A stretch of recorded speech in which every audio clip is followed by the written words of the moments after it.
দিদি তোমাকে কিছু করতে হবে না, তোমরা যেখানে যাচ্ছিলে যাও, রাতের রান্না আমি করে দিচ্ছি। তুমি করে দিচ্ছ মানে? তুমি কি দয়া দেখাচ্ছ নাকি? বলি গতর খাটিয়ে তুমি নয় রান্নাটা করে দেবে, বাজারটা কোত্থেকে আসবে শুনি? সে কি তোমার বাপের ঘর থেকে আসবে নাকি? বাপ তো চোখের দেখাও দেখেনি মেঘ, খালি হাতে মেয়েকে বিদায় করে দিয়েছে, একটা ফুটো করিও দেয়নি, শুধু কোল ভরে ফুটুনিটা দিয়েছে।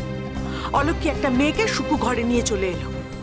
এই মেয়ে নাকি সংসারের লক্ষ্মী, কোথায় কি এই মেয়ে নাকি চাকরি করবে।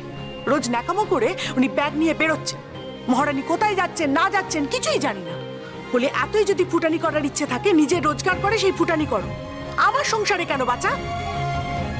বলি কার অনুমতি নিয়ে তুমি সমস্ত খাবারখানা দানছত্র করে দিলে? আমি ভাবলাম রাতে রান্না করতে হবে না, সমস্ত খাবারটা হয়ে আছে। এই অলক্ষ্মীকে নিয়ে আমি কি করবো, আমি তো কিছুই বুঝতে পারছি না। আচ্ছা ঠিক আছে, তোমার দিতে ইচ্ছা হয়েছিল, তুমি নয় খানিকটা খাবার দিতে, তাই বলে পুরো খাবারটা তুমি দিয়ে দিলে? আচ্ছা বাড়িতে তো তোমার দুজন শাওরি রয়েছে, তোমার একবারও মনে হলো না তাদেরকে একবার জিজ্ঞাসা করা উচিত?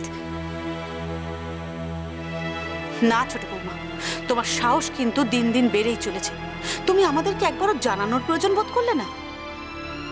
শোন ছোট, অত রাগ ঢাক করে আমি কিছু বলতে পারি না, আমি স্পষ্ট কথার মানুষ, যা বলি সোজা সাপটা কথা বলি। শোনো বাছা, এত সাহস হয় তোমার কোত্থেকে? এ কি তোমার বাপের বাড়ি হেসেল পেয়েছো? আপনি যা বলছেন আমাকে বলুন মা, আমি সমস্ত কথা শুনে নিচ্ছি। আমার মা বাবাকে টেনে এখানে কোনো কথা বলবেন না, ওনারা তো কোনো কিছুর মধ্যে নেই। কেন বলবো না? বেশ করবো, 1000 বার বলবো তোমার মা বাবা টেনে কথা। তোমার মা তো দিব্যি ভিখারির মতো এক কাপড়ে মেয়েকে বিদায় করে দিয়েছেন, এখন ঝক্কি তো আমাদের পোয়াতে হচ্ছে। তারা তো এখানে নেই, বরং তারা বেঁচে গেছেন তোমার মতো একটা মেয়েকে আমাদের ঘাড়ে ফেলে দিয়ে। ঠাম্মি, তুমি কাম্মাকে বকো না, আমার ফুচকা চাই না, তুমি শুধু কাম্মাকে বকো না। কাম্মা, ও কাম্মা, তুমি কাঁদছো? তুমি কেঁদো না কাম্মা। বন্দনা, তুমি ছেলেকে নিয়ে ঘরে যাও। সংসারের সব কথায় একটা বাচ্চা ছেলেকে কেউ ঢালের মতন ব্যবহার করুক, এটা মোটেই ভালো কথা নয়।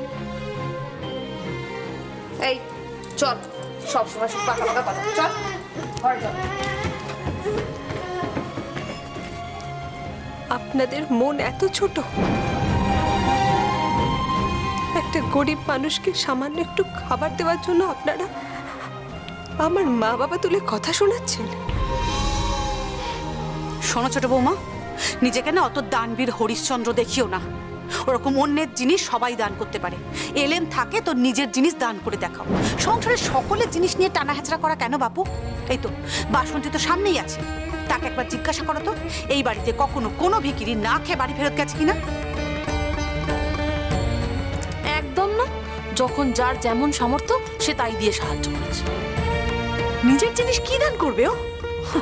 আর তাছাড়াও নিজের আছেটাই ব্যাগ, বাপ তো ধুলোবালিও কিছু দেয়নি হাতে করে, আর নিজের তো মুরদও নেই কিছু করবার, সবই তো শুকুর ঘাড় ভেঙে চলছে।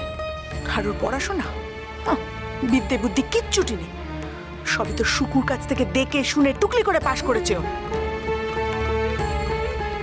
অসভ্য মেয়ে, অলক্ষণে মেয়ে, তুমি কি পেয়েছোটা কি?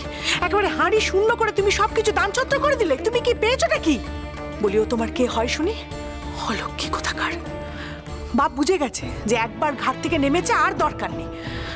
আমার শুকুর ঘাড়ে উঠে বসে আছে, শুকুর টুকে পাশ করেছে, নিজের কোনো দম নেই। আমার ছেলের মাথাটা মুড়িয়ে মুড়িয়ে খেয়েছে, আমি কিছু বুঝি না ভেবেছো? বেয়াদব মেয়ে কোথাকার, বাড়ির কাউকে মানছো না তুমি। তোমার মতো মেয়েকে না বাড়ি থেকে খেয়ে দিয়ে দেওয়া উচিত। দোহাই আপনাদের, আমি আপনাদের সবাইকে চিনতে এত ভুল করেছিলাম, এত ভুল করেছিলাম। একটা গরিব মানুষকে একটু খাবার দেওয়ার জন্য আপনারা সবাই মিলে আমাকে এইভাবে কথা শোনালেন।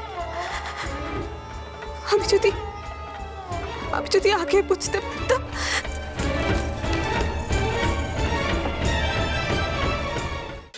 অচিন্ত কুমার সেনগুপ্তের প্রথম কদম ফুল, সোম থেকে শনি সন্ধ্যে 7:30টায় আকাশবাণী ও প্ল্যাটফর্ম 8 অ্যাপ।